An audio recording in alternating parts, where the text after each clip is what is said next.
Hello students, welcome back to my biology channel. तो आज हम करेंगे क्लोनिंग वेक्टर्स, ठीक है।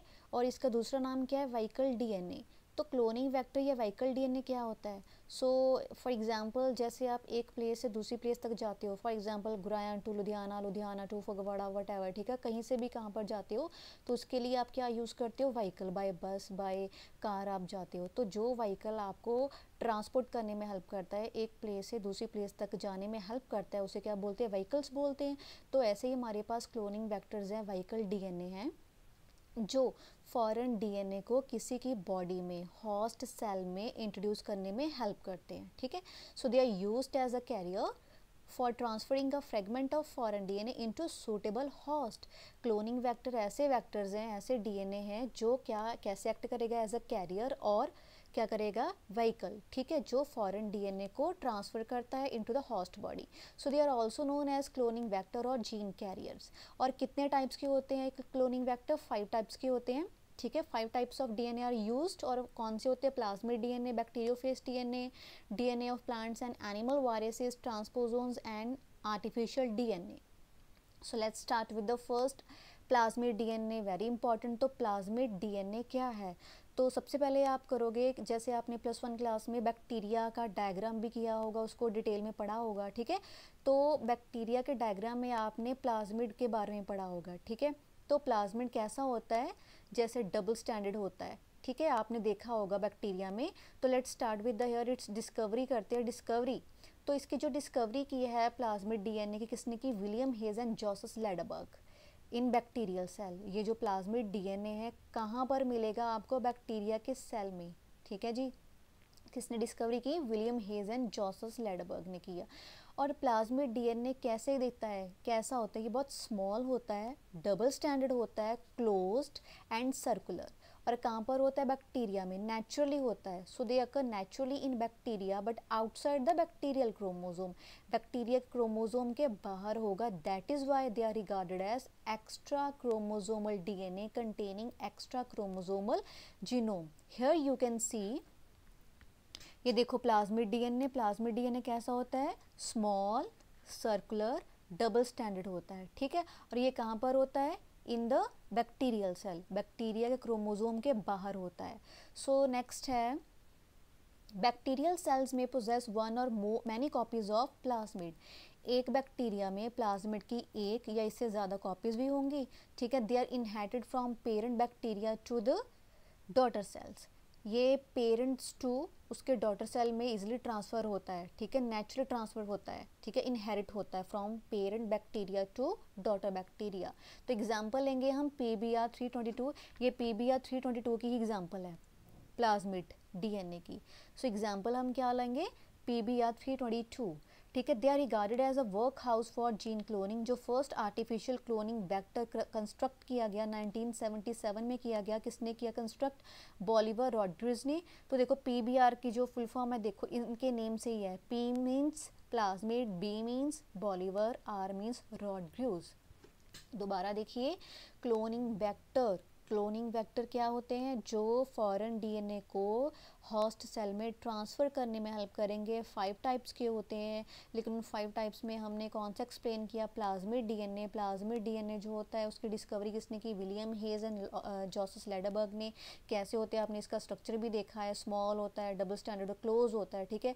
लेकिन ये बैक्टीरिया में उसके क्रोमोसोम के बाहर होगा, that is why they are known as a extra chromosomal DNA, ठीक है। उसके बाद आप बता देना कि बैक्टीरिया का जो सेल है इसमें एक कॉपी होगी या उससे ज़्यादा होगी। उसके बाद आप इसकी एग्जांपल दे देना PBR322, ठीक है। और उसके बाद जो सेकेंड हम एक्सप्लेन करेंगे वो कौन सा करेंगे? Bacteriophage DNA.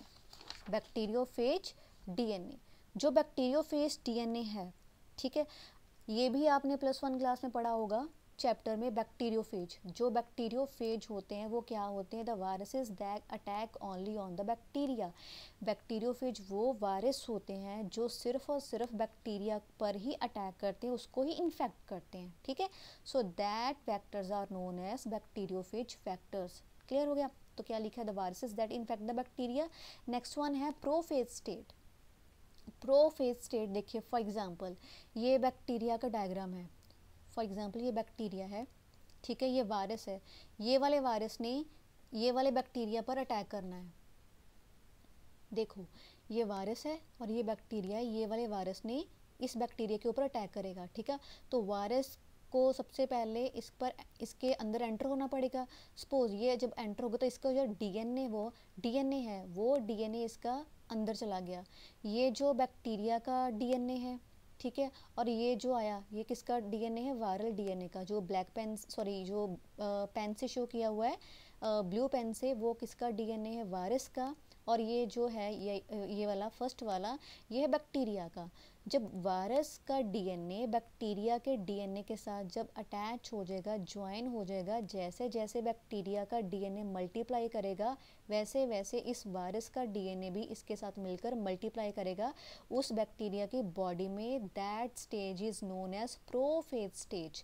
Means when the viral DNA multiply with the bacterial chromosome, that stage is known as the prophase stage. जब वायरस का डीएनए बैक्टीरिया के क्रोमोसोम के साथ डिवाइड करेगा उस स्टेज को क्या बोलेंगे, प्रोफेज स्टेज बोलेंगे, ठीक है। तो ठीक है, उसकी बॉडी में प्रोफेज स्टेज चल रही है, मतलब कितने सारे वो वायरल डीएनए प्रोड्यूस हो गए, ठीक है। So the prophase dissociate from the bacterial chromosome and makes number of phases.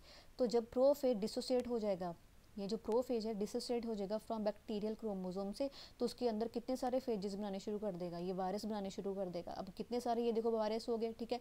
तो जो सेल होगा वो बर्स्ट हो जाएगा, टूट जाएगा, ठीक है, टूट जाएगा। तो इसकी बॉडी में से जो सारे के सारे फेजेस हैं, ये जो बैक्टीरियोफेजेस है वो उस सेल में बाहर निकल जाएंगे। तो जो साथ वाले सेल्स होंगे उसको इन्फेक्ट करना शुरू कर देगा। लिखा ना, burst of the cells, cell से बाहर निकल गया, और री इन्फेक्ट द नेबरिंग सेल्स, जो साथ साथ के नेबरिंग सेल्स हैं उनको री इन्फेक्ट करना शुरू कर देगा।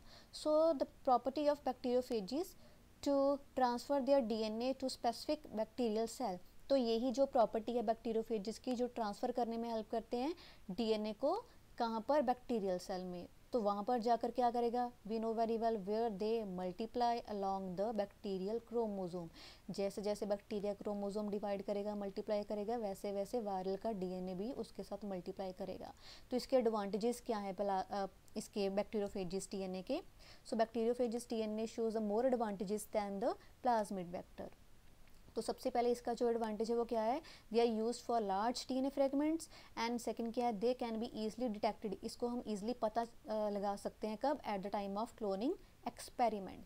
सो वेरी इजी। बैक्टीरियोफेज जो वेक्टर्स है क्या होते हैं, द वायरसेस, जो सिर्फ और सिर्फ बैक्टीरिया पर अटैक करते हैं। और क्या लिखोगे, प्रोफेज के बारे में। प्रोफेज के बारे में मैंने क्या बताया, जब वो वायरस बैक्टीरिया के ऊपर अटैक करेगा तो viral DNA will multiply along with the bacterial chromosome. That stage is known as the prophage stage.